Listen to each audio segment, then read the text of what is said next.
And so I'll leave you tonight, and I'll explain something to you. I explained to the little grandson of mine. He's looking at someone on TV who had died. He said, where do people go after they die? And I said, he lived on the same floor with me, but in a different apartment. I said, it's raining out, run. Tell your mama to give you your raincoat. I'm going to take you and show you something. So I live, my apartment in D.C. is across the street from Rock Creek Park. So I carried him over there, and I say, see them raindrops?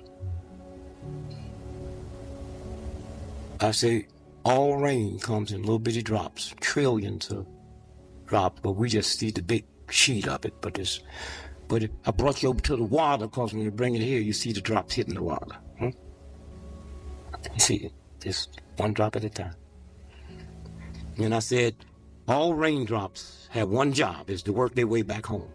You see what you mean? I said, well, when they hit that water, they got to work their way back. If they hit the land and the dirt, they got to work their way back to the river, to the stream, to the ocean.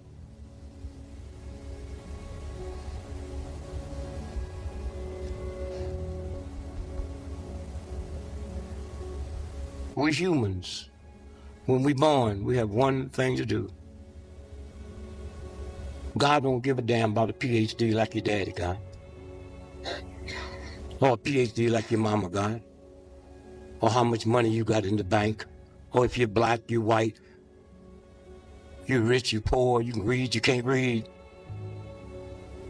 God has one law. When you come here, the only thing you have to do is work your way back home. I brought you through that little door called your mama's womb. But all you got to do is work your way. And I have one restriction. You better be as clean when you get back as you was when I put you here.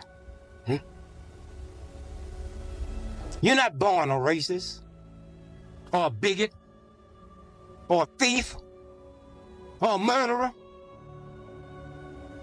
You pick that up on the way. And then I said to my grandson, let me explain this to you a little better.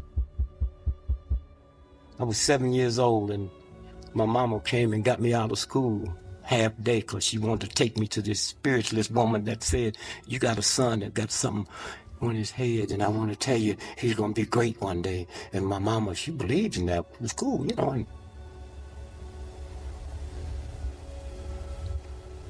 And so I got home, and we had to be there at 1 o'clock, so she washed my face and put my little suit on and dressed me up. It was raining like hell. She said, now you sit here on the porch, I'm gonna go get dressed, and don't you get dirty.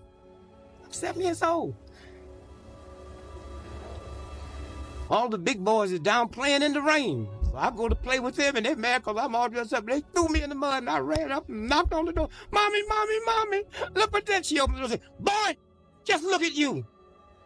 I told you not to get, you can't come in this house looking like that. Hey, I said, grandson, listen, she didn't say I couldn't come in.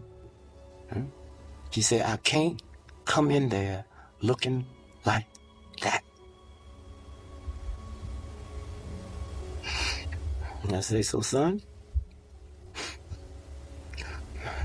just hope that you carry yourself in a way that when you get to that big door, you won't hear coming out that door what my mother said to me. You can't come in here looking like that.